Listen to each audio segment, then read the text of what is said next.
सम्राट हर्षवर्धन के बाद भारत को एक साथ संभालने वाले कोई सम्राट नहीं बचे थे, जिससे भारत के सारे राजा एवं राज्य आपस में बंट गए थे और हर राजा अपनी राजधानी बनाए बैठा था और आपस में ही लड़ने लगे थे।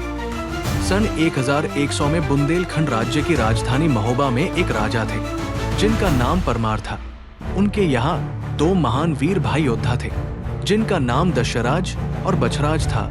दोनों महाबलशाली थे, हाथियों के बराबर का बल था, दोनों में बड़े योद्धा थे। उसी बीच एक राज्य था जिसका नाम माधवगढ़ था, जिसका राजा करिया माधव था। वो बड़ा योद्धा वरदानी बलशाली राजा था। उसको वरदान था कि अगर उसका एक बूंद खून धरती पर गिरता है तो 10 माधव करिया और तैयार हो जाएंगे। वो एक बार महोबा किसी काम से घूमने आया था तो उसको पता चला कि महोबा के रानी के पास दुनिया का सबसे कीमती और सुंदर हार है जिसकी कीमत 9 लाख है, जिसका नाम नौलखा हार था।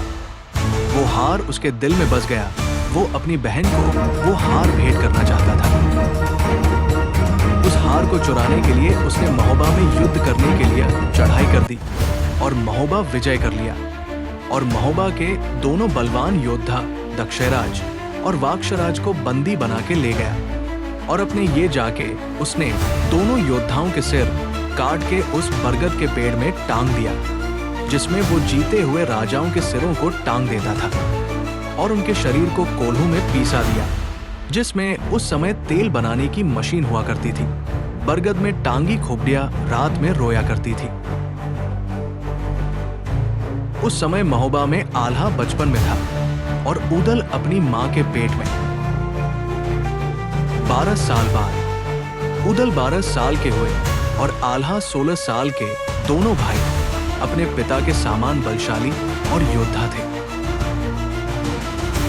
उनको पता चला कि उनके पिता और चाचा के सिर माधवगढ़ के बरगद के पेड़ में टांगे सिर आज भी रो रहे हैं, जिसमें उदल का ये सुन के खून खोल गया।